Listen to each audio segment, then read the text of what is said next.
పురుషుల్లో సంతానలేమి ప్రాబ్లం ఉంటే ఎటువంటి టెస్ట్లు చేయించుకోవాలనే దాని గురించి మనం ఇప్పుడు మాట్లాడుకుందాం. మెయిన్గా ఒక పేషెంట్ మన దగ్గరికి వచ్చినప్పుడు ఆల్కహాల్ కానీ స్మోకింగ్ కానీ అలవాటు ఉందా, వాళ్ళకి థైరాయిడ్ కానీ ఇంకా డయాబెటీస్ కానీ దేనికైనా మందులు వాడుతున్నారా, సపోజ్ ఇప్పుడు ప్రీవియస్గా దేనికి ఇప్పుడు బీపీ కానీ ఇంకా వేరే దాని గురించి కానీ ఏమైనా మెడిసిన్స్ వాడుతున్నారు. కొన్ని ఏంటంటే కొన్ని మెడిసిన్స్ వల్ల కూడా కణాలు తక్కువయ్యే అవకాశాలు ఉంటాయి.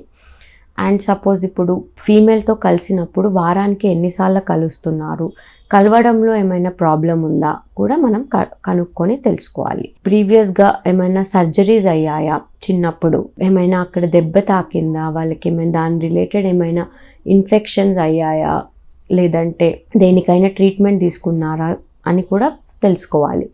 అండ్ వాళ్ళ ఫ్యామిలీస్లో ఎవరికైనా వాళ్ళ సోదరులో కానీ సేమ్ ఇలాంటి ప్రాబ్లం ఉందా లేదా కూడా మనం తెలుసుకోవాలి. ఇది మనం వాళ్ళని అడిగి మనం ఇంకొక పద్ధతులుగా ఏంటంటే ఫస్ట్ హిస్టరీ తర్వాత ఎగ్జామినేషన్ చేయాలి. గైనకోమాస్టియా అంటాం, అలాంటిది ఏమైనా ఉందా, థైరాయిడ్ ప్రాబ్లం ఉందా, అలాంటివి జనరల్ ఎగ్జామినేషన్లో చూసుకోవాలి.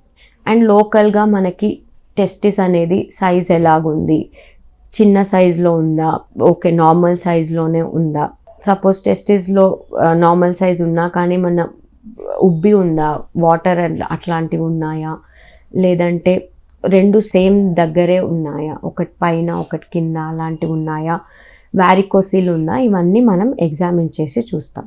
ఇవన్నీ మనం హిస్టరీ అండ్ ఎగ్జామినేషన్.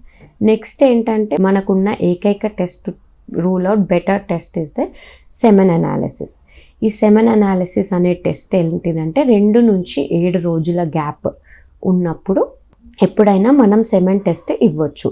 దీంట్లో మనకి ఏం తెలుస్తుంది అంటే కణాలు ఎంత ఉన్నాయి, ఆ ఉన్న కణాలకి మొటిలిటీ బాగుందా, చూడ్డానికి మార్ఫాలజీ బాగుందా, ఇవన్నీ మనకి WHO స్టాండర్డ్ మీట్ అయ్యాయా అనేది చూసుకోవాలి. సపోజ్ మనకి ఆ ఒక్క కణాల టెస్ట్లో కానీ మనకి తక్కువ కౌంట్ వచ్చింది అని అంటే ఒక్క టెస్ట్తో ఎప్పుడు మనము మీకు ఈ ప్రాబ్లం ఉంది అని నిర్ధారించలేము. ఎందుకు అంటే స్ట్రెస్ వల్ల కానీ మనకి స్లీప్ సరిగ్గా లేకపోయినా కూడా మనం కొన్ని వీటి వల్ల కూడా సెమెన్ పారామీటర్స్ అనేవి ఎఫెక్ట్ అవ్వచ్చు. సో బెటర్ ఇంకొక టెస్ట్ అనేది మనం ఇంకొక మంత్ తర్వాత 2 టెస్ట్ ఇస్తే బెటర్. ఆ 2 టెస్ట్లో కూడా మనకి కణాలు తక్కువ ఉండడం అనేది నిర్ధారణ అయితే మనకి అది కణాలు తక్కువ ప్రాబ్లం ఉంది అనేది అనుకోవచ్చు. సపోజ్ మనకి ఈ కణాలు తక్కువ ఉన్నాయి, ఈ కణాలు తక్కువ ఉన్న దాంట్లో సపోజ్ మనకి నార్మల్ అనేది 16 మిలియన్. ఈ 16 మిలియన్లో 10 మిలియన్స్ కంటే 10 మిలియన్స్ కంటే తక్కువ ఉన్న వాళ్ళకి హార్మోన్స్ టెస్ట్ కూడా అడ్వైస్ చేస్తాం. హార్మోన్స్ టెస్ట్ అంటే ఏంటి అంటే FSH, LH, testosterone, estrogen, thyroid, prolactin, ఈ టెస్ట్లు కూడా అడ్వైస్ చేస్తాం. అంటే మనకి ఎందుకు తక్కువ అవుతున్నాయి అంటే బ్రెయిన్లో నుంచి రిలీజ్ అయ్యే హార్మోన్స్ సరిగ్గా ఉన్నాయా లేదా, సో దానివల్ల మన ట్రీట్మెంట్ ప్రక్రియ అనేది చేంజ్ అవుతుంది.